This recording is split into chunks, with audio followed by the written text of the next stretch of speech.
Well, hello there. Many thanks for joining me on this platform. My name indeed is Samuel Fusuyene. Uh, it's been a very interesting week, but glory be to God. Everything has gone on successfully. We're very much grateful. What I can say is that today is going to be a very interesting show. You remember, we didn't actually bring out the banner, but the topic for today is something that you guys are really going to enjoy. Already, your messages are coming thick and fast. Like I said, the show is interactive, so you can get interactive on my line on +1 815 302 5489, and that's doubles as a WhatsApp and normal SMS line.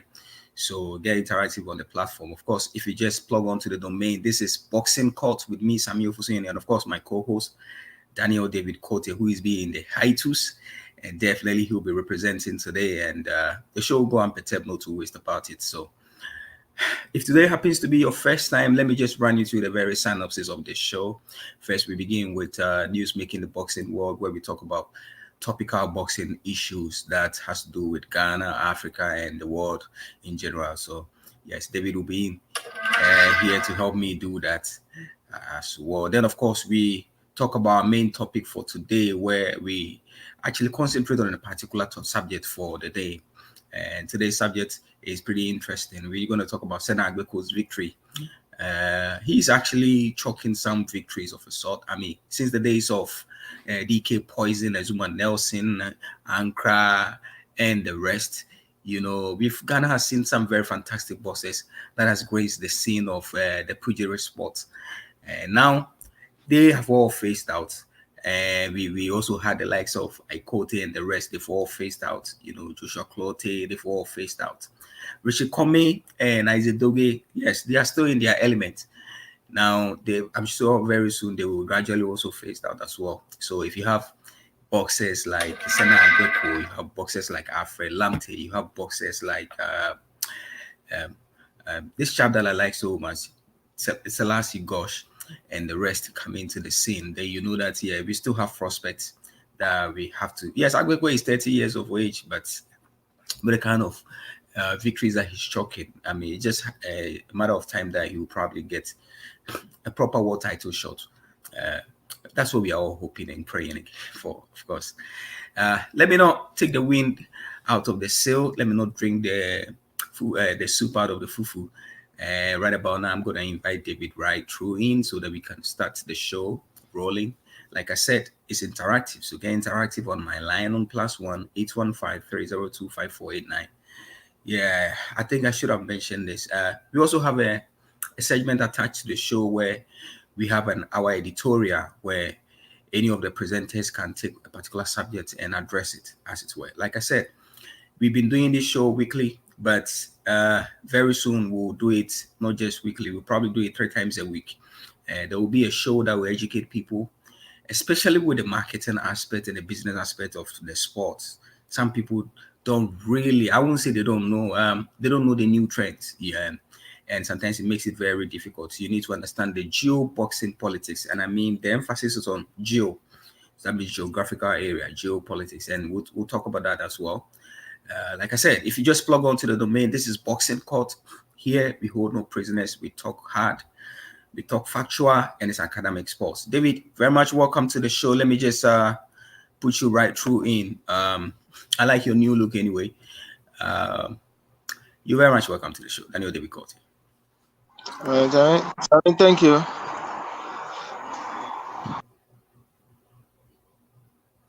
Okay, so let me try and put David through. I think we're yes. I think we have David now. Yeah. Okay. Great. I like your new look, my brother. As thank How you doing? Mm, I'm doing good. that's great. That's great. First of all, let's just hit straight to the main subject for today. We'll probably talk about our typical boxing news. First of all, I would like to start with the foreign front before we come to the local scene. The foreign front, Vasyl Lomachenko, yes. He's back and he's going to be facing Jermaine Ortiz on the 29th. First of all, how do you see that particular bout panning out? What's your take on that bout? So I mean, it is a big fight for Lomachenko. Um, After his comeback, initially he was scheduled to face how do you call his name? Michael Combosos, George and Camacho. because of the George Combosos, but because of the war between Russia and Ukraine, he decided to to cancel that fight so that he can concentrate on his country with their fight against Russia. So it's going to be a comeback fight for him, and his opponent Jermaine last fight was against a world champion, which he defeated a world champion. He eventually sent him to retirement. That is Jermaine Herrings. And even that fight was a fight that Jermaine Herrings wanted to fight Richard Comey, but that fight could not be made because of there was no time there because of the time frame. So he opted to fight Jermaine, but he was humbled in that fight, and Jermaine sent Jermaine Herrings to retirement, and now he has gotten the biggest payday fight in his career against Vasily Lomachenko. We all know what Lomachenko is made of. He's one pugilist who skill set whose antics in boxing is very unique, and many people have touted him as the most skillful boxer in the last 10 years, and it's going to be a comeback for him. Maybe it's going to be a springboard for him for his fight against Devin Haney. But for me, Lomachenko is not going to have an easy fight because Jermaine is not a pushover. He has proven that he's one of the upcoming boxers when given the opportunity can showcase his talent, and it's going to be a very difficult fight for Vasily Lomachenko. But on the paper, it's going to be favorable, but he's not going to have it as easy as many people will expect. Well, indeed, it's not going to be as easy as many people actually anticipating Vasily Lomachenko.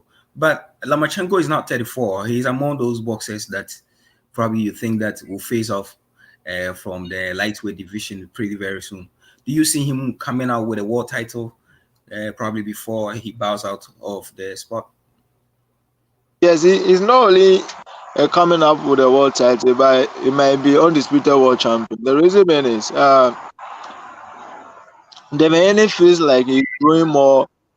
Body size is growing more in the lightweight, and it will get to a point that it will be very difficult for him to be making the 135. So the best option for him is to move to 140. And Lomachenko is a smaller. Lomachenko is naturally not a lightweight boxer. He's a super featherweight boxer. So he has got many years for him to compete at 135. So I still see Lomachenko to become not just a world champion, to become undisputed champion. In case if Devin should vacate the belt, or even if he should fight Devin, is capable of beating Devin for the undisputed straps. So I see him to becoming a world champion, but he's going to use his next fight as just a springboard for the opportunity again.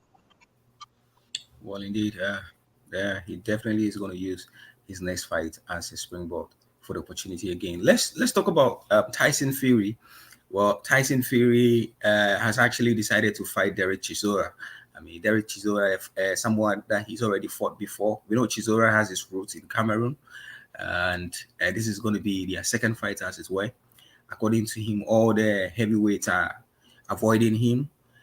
Some say it's subjective because he's right after the money and all that. But Tyson Fury, Derek Chisora, 2, what will be different? Unfortunately, it's going to be their third fight. You know, Third. like people talking about the money aspect.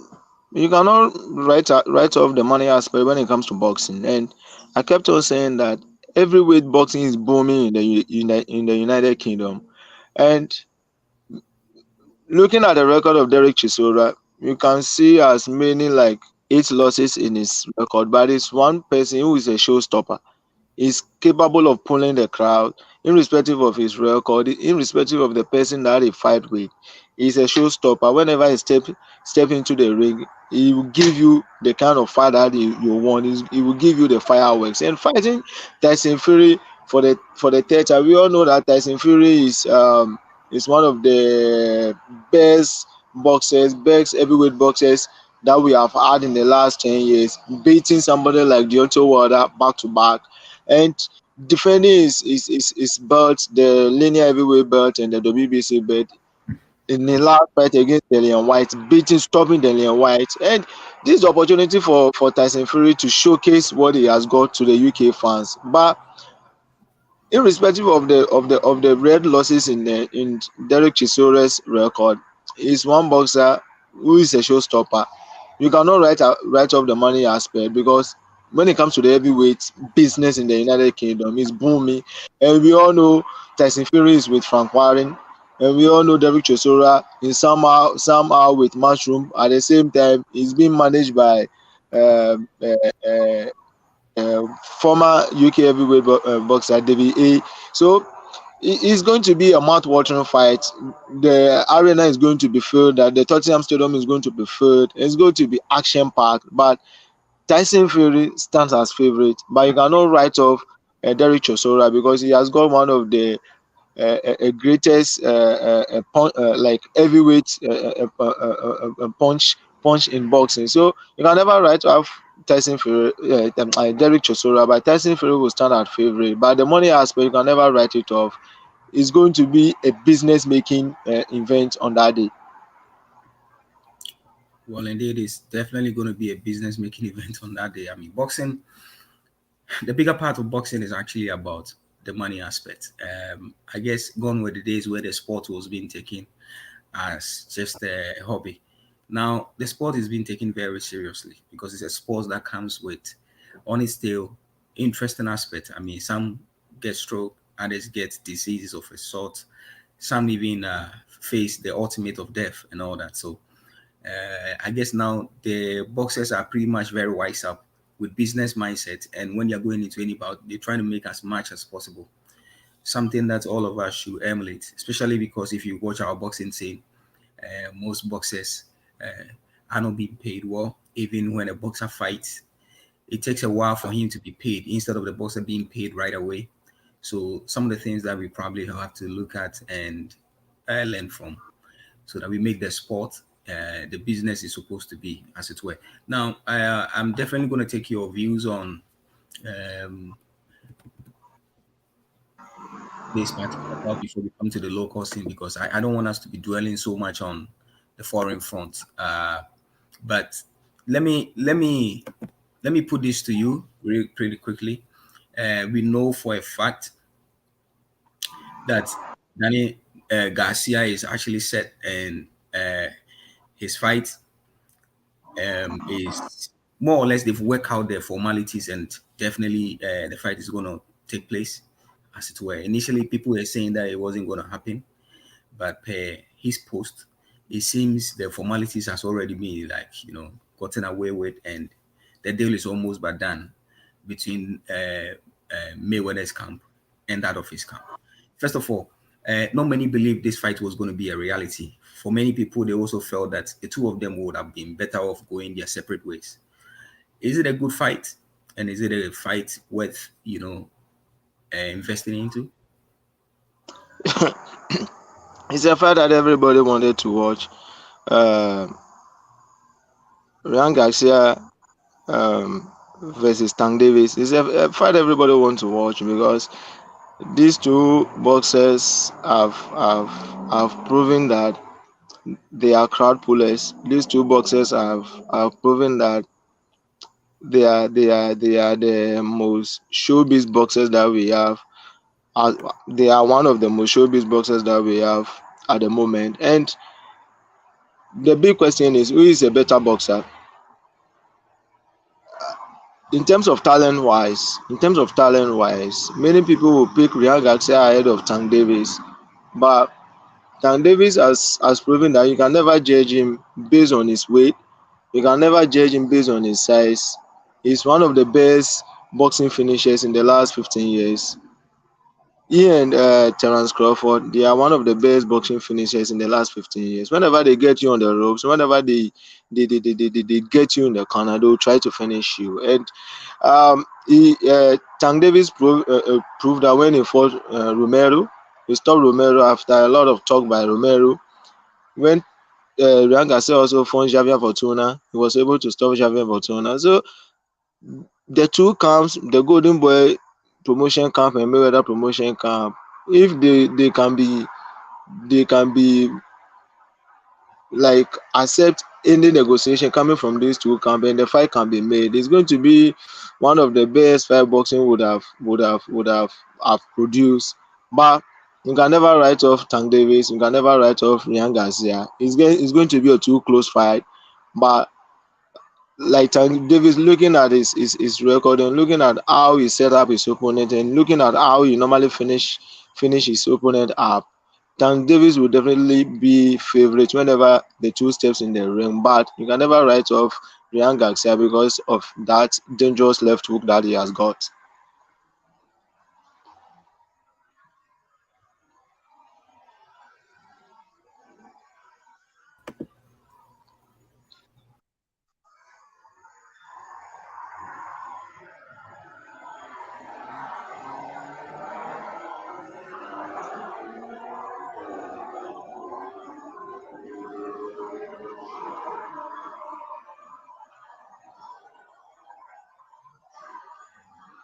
Let me just try and get on air pretty very soon. Okay. So if you just plug onto the domain, do forgive me for that dead air over there. This is Boxing Court with me, Samuel Fosuyene, and it's great to have you on this platform. Remember, you can like, share, and make your comments on the Boxing Court on whichever platform that you're watching us. You can also send me, alternatively, you can also send me a message or a WhatsApp message on +1 815 302 5489. It's again, it's +1 815 548 +1 815 5489. So that's it. That's it for you. Get interactive on my platform. Get interactive on my lines. On that, I would love to read your comment. No two waste about it. Let's come to our main Ghanaian scene. There's a lot happening. We have so many very good boxers. Initially, I wanted to talk to you about Roberto Ramirez and Bivol's fight, which already Ramirez was talking about the fact that he doesn't see Bivol as one of the best that he's faced and all that. But we'll leave that for next week. We'll talk about that fight better because I think Bivol is one of those most underrated fighters, but he's a very strong chap as it were. But we're going to talk about the local scene. The local scene, a lot has happened. A lot is still happening in any way. The the boxing league is still in session. Just like we said last week or last 2 weeks, Sheriff K equally also did Ghana proud, as it were. So many boxers are actually, pitching their camps and claiming, as it were, trying to put themselves in there. We also have Alfred Lamte, who went to South Africa, did so well for Ghana as well. But bottom line is, we're still not seeing those boxers that we will say that are gradually inching closer to the world title shot. And for me, it's a worry and it's not a worry.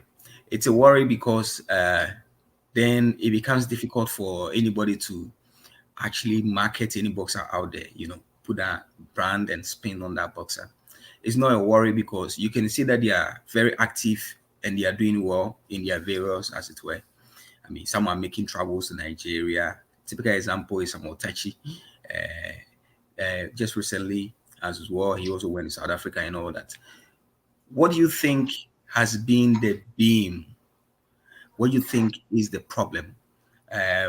Why is it that we are not really, as it were, seeing those boxes out there, those boxes that we can actually pinpoint and say, okay, they are gradually inching towards the world title shot. Oh, they are in the top 10, the top 5, and the rest.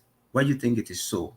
Would you say that it's because we don't know have, as it were, better movers and shakers to work and get them to that level, or it's just simply a case of or a matter of time, as it were. I'm trying to use my words advisedly. That's why I'm taking my time, as it were.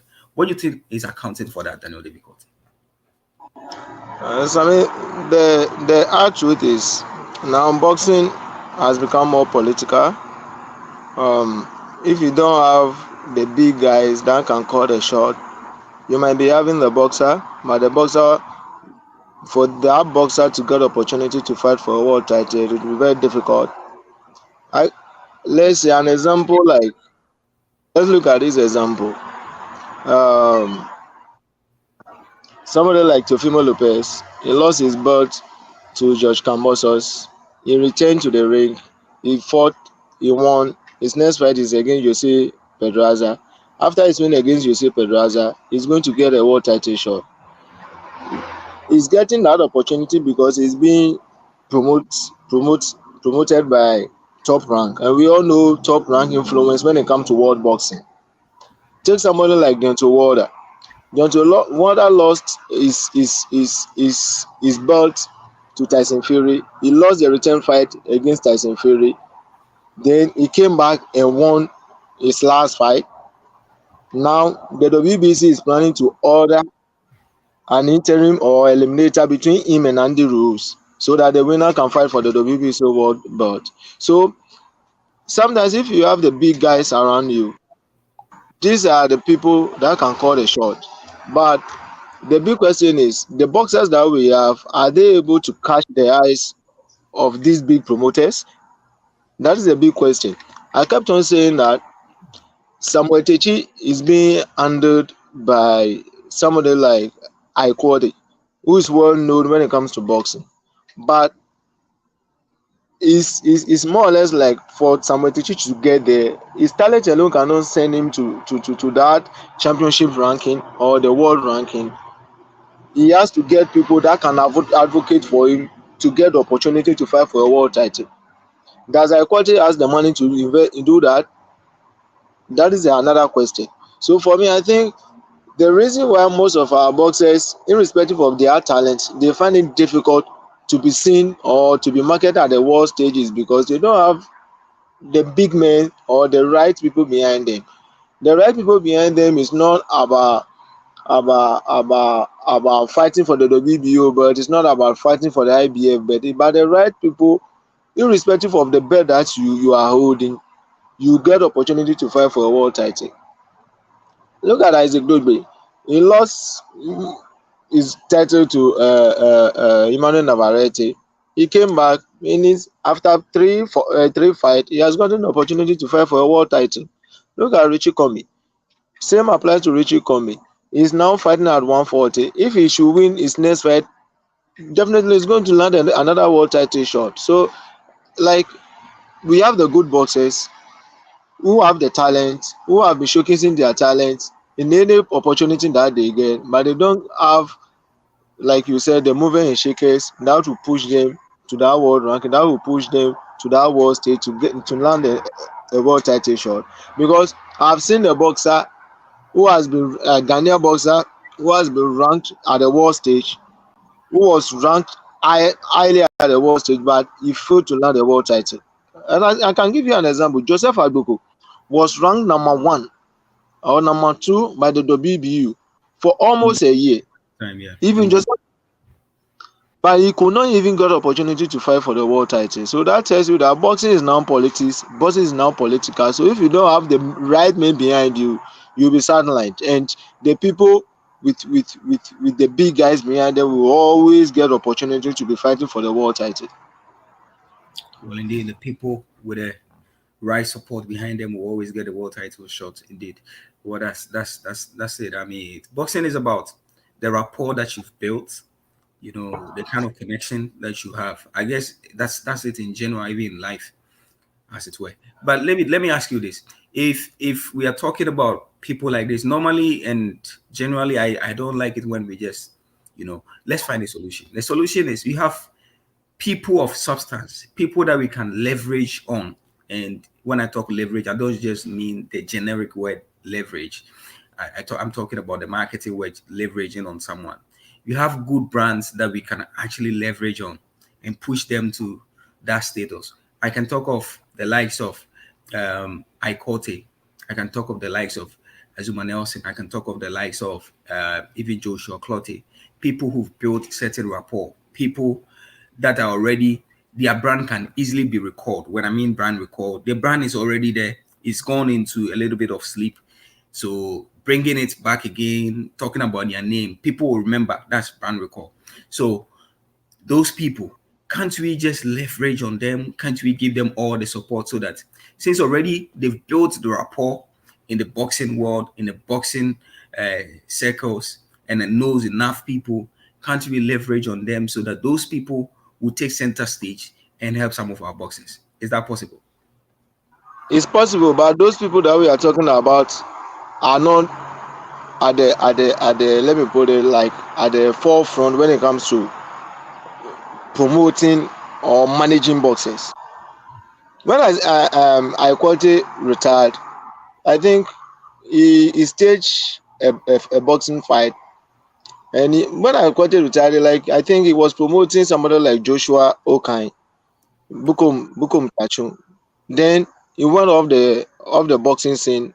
He wasn't investing in boxing, wasn't managing any boxer. Now he has come back again to, let's say, manage and promote somebody like Samuel Techi. Not only managing but mentoring Samuel Techi. So the big brands that we have, the likes of Joshua Clottey, Aikote, Azuma Nesi, in terms of monetary wise, in terms of brand wise, they are not investing their time in boxing. And even Azuma Nelson, irrespective of maybe you will see Azuma Nelson being at boxing functions or something, he is not investing in time in boxing. That is the bottom line.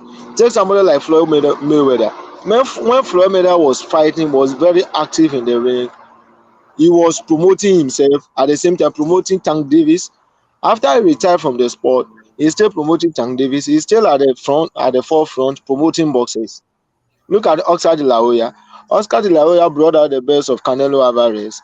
He's now having Ryan Garcia. They are at the forefront, investing their time, investing their brand, investing everything that they have in boxing. But the kind of great world champions that we have produced, Aikote, Azuma Nelson, it is only recently that Aikote have decided to come and invest his time in boxing, invest his money in boxing. Azuma Nelson is not doing so. Joshua Clottey is not doing so. So I would say the boxers that we had in the past that projected the name of Ghana at the world stage, since they decided to retire, they decided to hang everything that they know. They decided to put everything that they know about boxing. And for me, for us to leverage on that, it's going to be very difficult for now because they are away from the sport. The only time maybe we can leverage on them is they are not ready to invest their money, and they are not ready even to invest their entire time in the sport, like taking the sport as a full-time business. They are not ready to do it, and I would say it's only Aikote who has decided to be investing his time, his money in Samuel Techi. But Azuma Nelson is not doing so. Joshua Clottey is not doing so. So it's going to be very difficult for us to leverage on those boxes. But like I said, um, we have a lot of promotional outfit in Ghana, and the only thing that I would say the promotional outfit can do is one.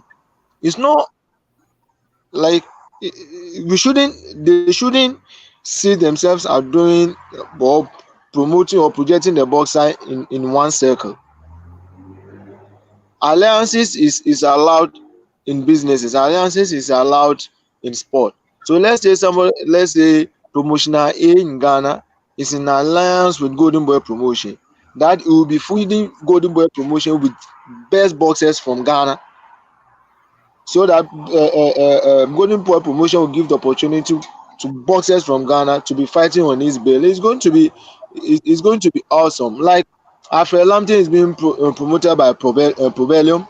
It's under co-promotion with Probelium. So whenever there's going to be a big boxing event, let's say in the United States or Dubai, Alfred Lampton can just go there and showcase their talent. So the promoters in Ghana, they have to go down down the drain, pick boxers that are very good so that they can be in alliance with the top promoters that can give the boxers the opportunity to be fighting on their bill and also pushing them to the world stage. Okay, so I'll read a couple of messages here. Um, Let me do this real quickly. Sammy, our boxers looks a pale shadow of themselves when they fight outside. How can they showcase themselves to the big promoters to be promoted? We need to look inside. Okay, so I guess your point is well made. This one is saying that I think that those people have the right contacts. I think that they should be supported to help our boxing. Um, those people, you mean what? The personalities that we mentioned or what? Okay, so great show. You guys always pick good topics. Um, I think that Samuel Techi is one chap to be promoted. This one is say I'm a boxer. Okay, we'll talk behind the scenes. If you're a boxer, just find yourself a gym.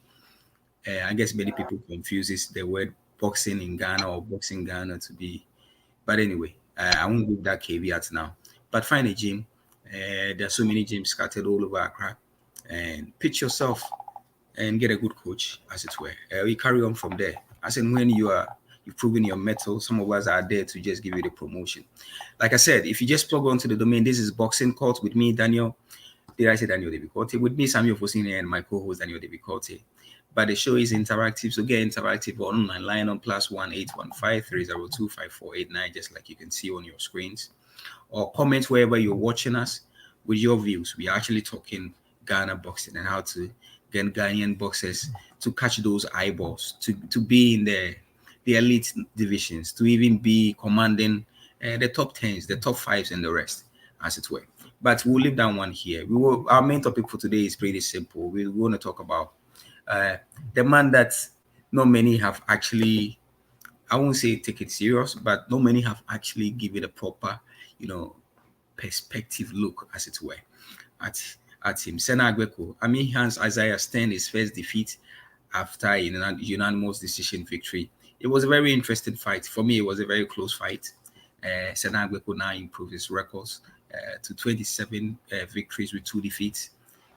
Of course, it was a very interesting encounter. First of all, David, did you watch the fight? Your mic is down, David. I watched excerpts of the fight, but I had a friend who was at the arena who was watching the fight, and yesterday we spoke about about Sene's performance, and per the clip that I watched and per the account that I received from my friend, I think Sena Agbeko is now upping his game. Is now fighting on big bills because yesterday's fight was last Friday's fight was telecast on Showbox, that is Showtime, and for a Ghanaian boxer to get opportunity to fight on one of the biggest boxing TV and to showcase his talent, prove that he's selling the product that he has got from Ghana. He's selling Ghana to the world, but it's just every fight with how a boxer should approach it. And on the day, Sena Agbeko gave a good account of himself. He has been in the United States for the past 5 to 7 years, and he's trying so much hard to be recognized and to be seen as one of the best or the good boxers to come from Ghana. Um, in his record, he has suffered 2 losses, and I think that 2 losses has not derailed him. He has decided to fight his heart out until he get opportunity to fight for a world title. Though he's fighting at the light heavyweight, and the light heavyweight is not a joke weight now. You have the likes of Roberto Ramirez. You have the likes of before. You have the likes of Joshua Boachi. You have the likes even Canelo Alvarez has been fighting there. You have the likes of Sergey Kovalev.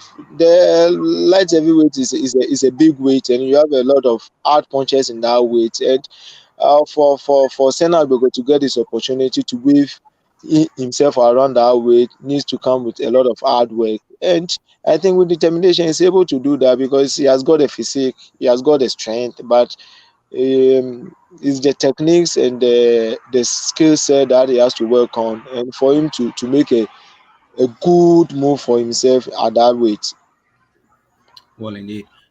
But his opponent, Stel, was not so happy. He felt that he should have gotten the decision. Now, of course, he was undefeated prior to that particular encounter, and now he has 16 victories with one defeat, as it were, 12 by way of knockout. He wasn't impressed. Was his comment founded on any factual grounds? No, like per the except that I watched Sena Agbeko landed a cleaner shot. Sena Agbeko was most active. Sena Agbeko ring generalship was better as compared to his opponent. So I think he's a sore loser. But the most important thing is prior to the fight, he is on the A side and Sena Agbeko was on the B side. And for Sena Agbeko being on the B side to win the fight, that shows you that he won the fight clearly. Well, indeed. Let's look at Sena Agbeko. So far, he's 30 years old now.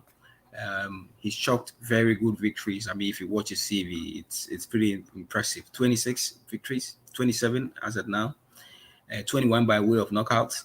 I guess it's something to be like proud of. Do you see him getting probably not a world title shot, but a clear picture at it? Probably maybe one or two fight to the or final eliminator, perhaps. Do you see that coming? I mean, for him to be fighting on Showbox is a big thing. Do you see that Yes, coming? I see that coming, but it's not going to be easy. He has to take fight after fight because it's more or less before you get to the ultimate, you have to beat people who are close to the ultimate. And for him to get opportunity, he has to fight world rank boxers, fight for eliminator before getting the opportunity to fight for a world title. It's not going to be an easy task based on the kind of weight that he find himself in because it's a weight that is tight-lipped. It's a weight that has people having their eyes on. It's a weight that has somebody like Jamel Charlo who is planning to move to that way. So it's not going to be an easy weight, and a way that has somebody like Canelo Alvarez planning to become undisputed at that weight. It's not going to be an easy way. So for me, I think he should take it fight after fight. He should take his training serious. He should just be focused, and the sky will be his limit. Okay. Now let's look at it this way. Do Ghanaian boxers take time to develop? I mean, Sena Agbeko now hitting his element and probably hitting his height in terms of getting the eyeballs that needed and all that at the age of 30. Do we develop late? Is it a case of we probably know having better management and the transition not being that good? What is accounting for this? It's not having better management and the better transition because uh, boxing. I kept on saying that boxing comes with weight. Sometimes you have to check your size and you position yourself to a particular way that you will be comfortable with. And sometimes if you don't have good management to guide your line, sometimes you'll be swayed off and you will lose track because there are certain managers in the sport that only don't look at the interest of the boxer, they look at the interest of their pocket. So if you have a manager whose main concern is about go and fight and make money, go and fight and break money, instead of looking at how to transform the boxer, how to manage the boxer, and how to transition the boxer from one weight to another weight. So I think is the two important thing that mostly our boxers fail to get because sometimes they don't fight at the right weight and sometimes they don't get a good manager to guide them in terms of how they want to achieve or how they want to be seen as a boxer in the kind of way that they find themselves in. And a clear example can be said for Isaac Dogbe. When he came to Ghana, he was fighting at featherweight. He got to a point, his management thought like, okay, the featherweight is a little bit bigger for Isaac Dogbe. Let's drop to super bantamweight. And he fought at super bantamweight, and within 2 years, he became a world champion before moving up to a featherweight. Same applied to Richie Comey. When Richie Comey started his pro career as a boxer, he has been fighting at lightweight until this year he decided to move to 140. So sometimes our boxers don't find the correct weight and they'll be fighting at a particular weight that is far bigger than them. And whenever they meet boxers that are bigger than them, then they get smoked off. So I think fighting at the right weight and getting good manager or promoter to guide your path is one thing that our boxers are lacking. Who is supposed to be helping in that aspect in terms of finding the right way to fight, as it were? Who is supposed to be handling that for a boxer?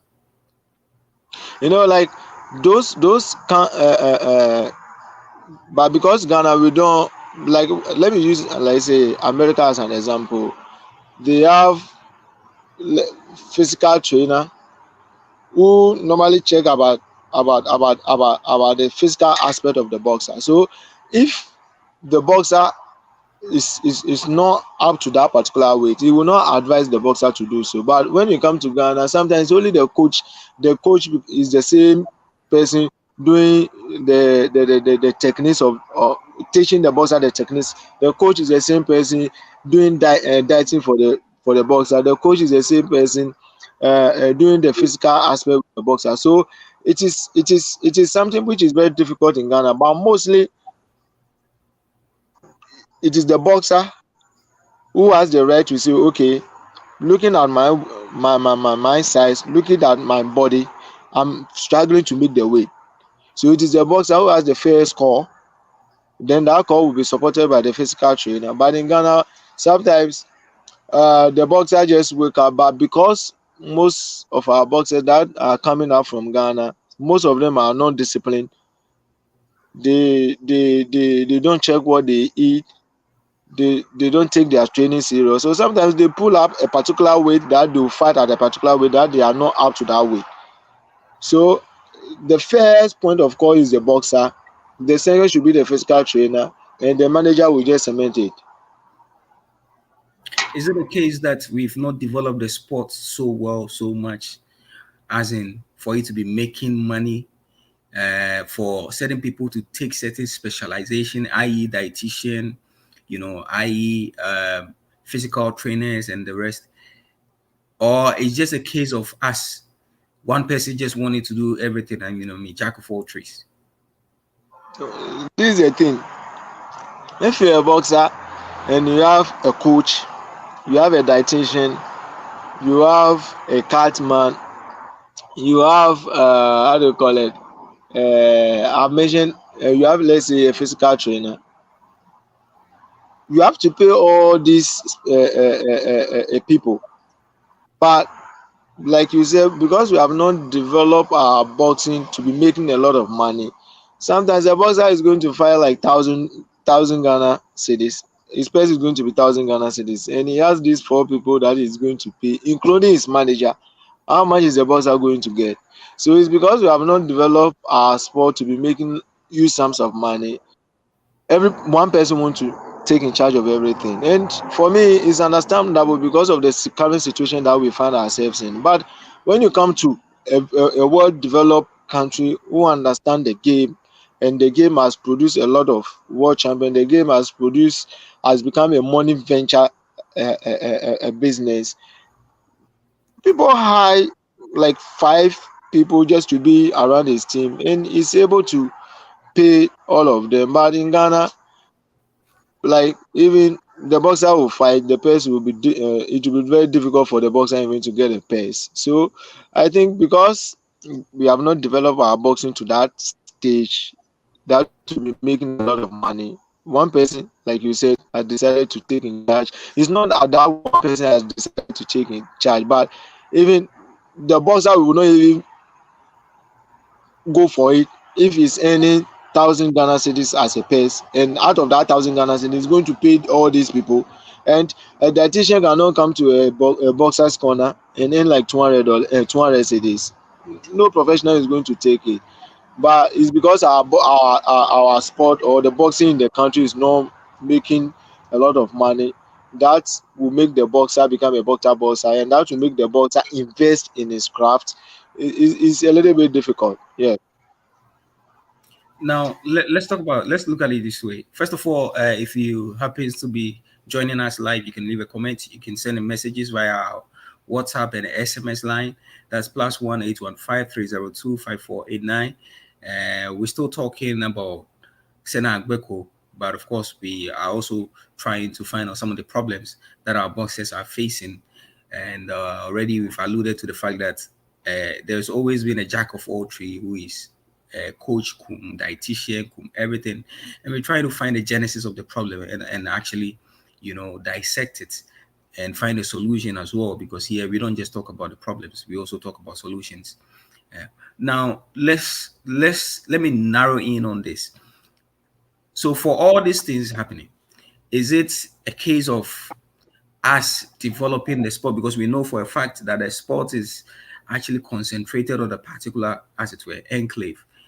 Is it a case of us trying to put the sport out there, get good stakeholders? Because boxing actually gets sponsors. I mean, the likes of Ashform and the rest. So you ask yourself, why aren't we developing the sport to that particular level? Is it a case that our economy is not supporting it, or is it a case that maybe some stakeholders or probably good leadership can bring about that? What's your take on that? You know, it's something is a holistic problem that we in the country. It's a country that we don't take our sports serious. It's not only about boxing, but we don't take our sports serious. We don't take our sports serious because um for for for for a country to grow, there are certain aspects that we have to take it serious. Because even look at boxing, all the accolades that we have gotten in sport in terms of the world stage have come from boxing. Secondly, like you say, our economy is so feeble to extend that even investors or companies are not even willing to invest in the boxing. And even if they are willing to invest in the boxing, they will just come with only small amount of money, and that cannot help in developing the game. That cannot help in projecting the game to that stage that we want to.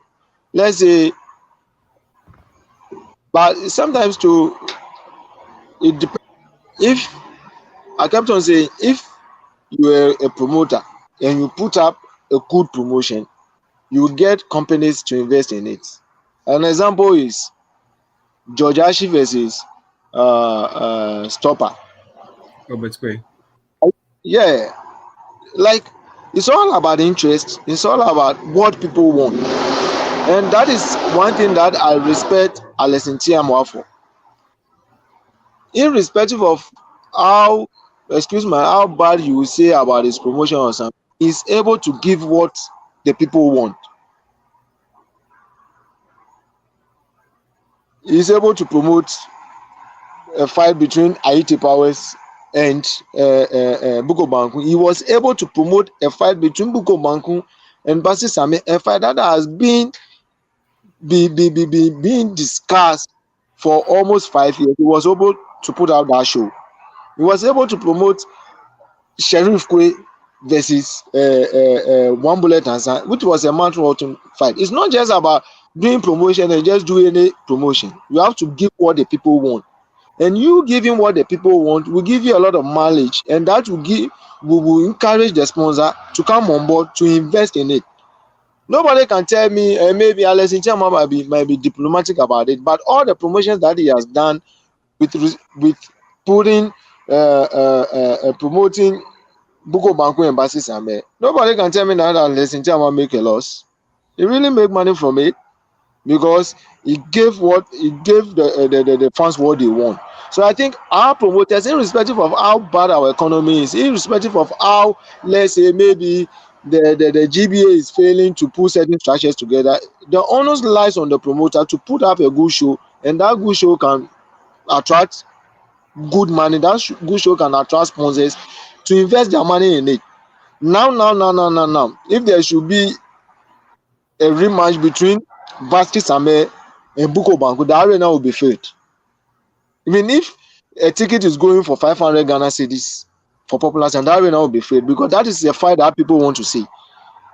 And I think it's our time our promoters should step up the gas and start to promote good fight. If you promote good fight, you get the companies that will invest in it. You get the companies that are willing to put their money in it because they'll be getting the money that they will be looking for.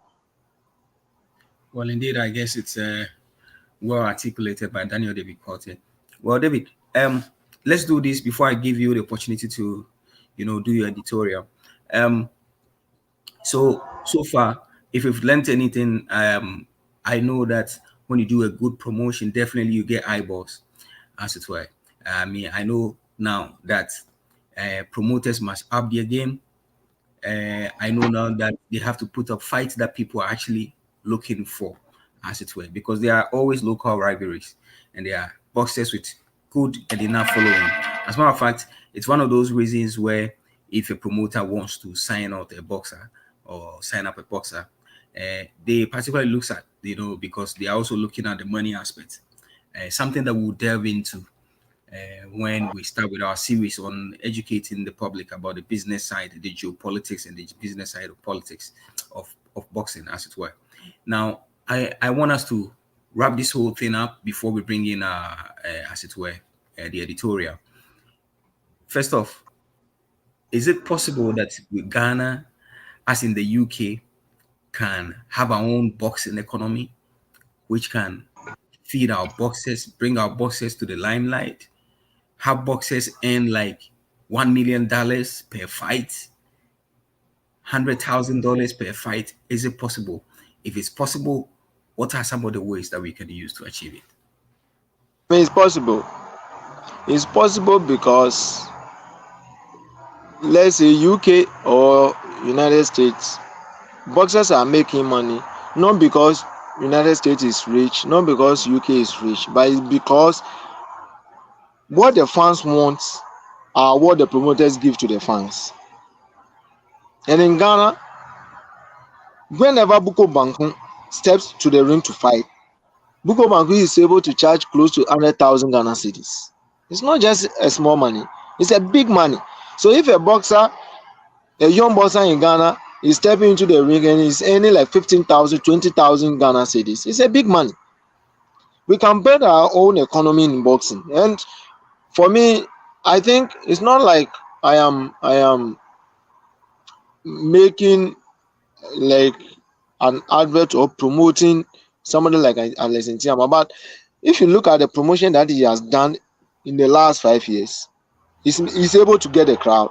He's able to give what, like I said, he's able to give what the fans want, irrespective of the record of the fight. Example can be said like Derek Chisora fighting Dylan White. And the stadium that they fight in the United Kingdom is going to be full because they are fans' favorite. And all the promotion, it's not every promotion that, okay, well, I'm doing promotion, then you pick boxer A, pick boxer B, then they go and fight. No, you have to give what the fans like. And you giving what the fans like, it will become more or less like a rivalry. And that will make the boxer to have that bargaining power and say, okay, you want me to fight on your bail, then I want you to give me 10,000 because I know that I have the numbers that will come to the arena. I have the numbers that can help you get the sponsorship. So it's something that our promoters can do, irrespective of whether our economy is bad, irrespective of whether the GBA is doing blah blah blah blah blah blah. It is something that lies on the shoulders of the promoters to put up a good fight, to put up a fight that the fans want. And whenever they put up that fight what the fans want, the boxer will make money, and even those fighting undercard can use that fight as a springboard to showcase their talent. Great awareness. Like I grew up in Jamestown, and I have watched local fights. Remona versus Odum. It was one of the talk about fights in the area. Even Buko Manku versus Aite Powers, they took the fight to Kumasi. Kumasi Sports Stadium was fed up. The promoter got his money. The sponsors got the money that they want. I was at Kumasi for the fight. So like it's not about we don't It's have money. It's not about Ghana. Ghana, we have not developed the sport. It's about the promoters giving what the fans want. If you give what the fans want, you get the money. The boxers will get the money, and the traction in terms of the projection of the boxing will go high. Anytime there is a big fight in Ghana, like let's say one bullet and some fighting somebody like let's say George Ashi at Accra Sports Stadium. I was at Accra Sports Stadium when Accra Sports Stadium was filled. When George Ashi fought against Emmanuel Tegu, we all saw what happened. When Aite Powers fought Bugo Bank, we all saw what happened. Romana versus Odum, we all saw what happened. Like great promotion comes with great money, and we have to make sure that if we are promoting fights locally, the only way for the boxers to make money is to get them good promotion. If they get good fight, they will make money. But we have gotten to a certain stage that maybe we don't want our talented boxers to fight among themselves. We want everybody to go their part, and because of that, maybe we thing. are not getting. Oh yeah, and I think for me it's a good thing because we want to get more world champions. We want to get more boxers to be at that world stage. So it will be okay for let's say Samuel Techi just focusing on your part, after Lamte just focusing on your part instead of them fighting together. Some But people also in argue our, that because we've not built the boxing market, that's how come we do that. Because now we are actually aiming our main target, as it were. You know, in every business, you have a target audience. Our main target audience will probably be in the UK or the USA, so that they get that world title shot. But don't you think that if we actually put our system structures together where there is enough money to be made and all that, it will only be prudent for like Alfred Lamte, Samuel Techi, having it a go, as it were, for a good money, for probably a world title shot or eliminator, as it were. oh yeah, but you know that we have staged a world title eliminator in Ghana before. The last time was when Isaac Dogbe fought against Cesar Juarez, Right. and yeah, like boxing is about money, and we have rich people in Ghana that can invest their money and even stage a world title in Ghana. Hmm. Yeah, because like let's say especially a boxer fighting at a bantamweight or super bantamweight, like featherweight, there are certain boxers that are world champion that don't earn even $300,000 as space. So if you get investor who is ready to bring that champion to come to Ghana to fight and is able to pay for the purse for the fight, it can be done. John Manford was able to pay for the purse for Cesar Juarez over $100,000 for him to come to Ghana to fight Isaac Dogbe for the eliminator. So it can be done. It's all about convincing the investor to invest the money. We But have rich guys. his money is Yeah, not. we have rich guys in the country. It's Mm, about convincing them to put their money in the sport. We have rich guys in the country. mm. We Okay. have the likes of Sam Jonah, the likes of we have rich guys in the country, but do they have the interest? We have to convince them. Like the people in the boxing world has to convince them. Yeah, Maybe they might not called a love them. good strategy in marketing. It's called Yeah, a good strategy. You need to put the product out there, for them and to actually buy into it. they have good product. Mm. Take it or leave it. Though since Richie Cummings lost his world title, we have not had a world champion. But irrespective of how you see boxing, we still have a good product. And Mm. if we are able to rebrand the product, market it well, and sell it to the investors, even in the country, they are able to buy it. Because Mm. we have rich guys in the country that can just cash like $200,000 for a boxer just to come to Ghana to fight. We have a lot of rich people to do it. And even if, That's if true. not for the rich people, even if not for the rich people, the seat of government can decide. But it's because like we don't pay much premium to boxing. The seat of government can say, okay, we have boxer A who is world ranked, is fighting for the eliminator. Okay, there's going to be a pairs bid. Okay, we have promoters in Ghana. I will just pick one promoter just to go and bid. the government is going to support the promoter to bid. Do you think that if not because of the Australian government, do you think that's how do you call it, the fight between Devin Haney Also and send Bozo? them. No, the government stepped their foot in it and they invested the money in it. That's why they were able to bring Devin Haney to Australia to fight, because they invested in it. If a country who is more serious in promoting or getting his boxers to the world stage, and let's say Isaac Dogbe can get the opportunity to fight for a world title. He has gotten the opportunity to fight for a world title. So if the BBC ordered that Isaac Dogbe should fight against the champion for the WBC, who is from Mexico, Yeah. and the government, if there's going to be a pairs bid, though Isaac Dogbe is being promoted by Top Rank, okay, I will send one promoter, established promoter from Ghana, to go and bid. So if the government is supporting the promoter to bid and he wins the bid, he's going to stage a fight in Ghana. Yes, and the government And it's, can leverage on that. For instance, you can have the boys and the rest go to some tourist areas as if they are training and capture the view. There's a way to market. There's a way to leverage something. and it seems like our I think it's more or less like we are not getting the right people to be manning like our sport Yeah, our sporting.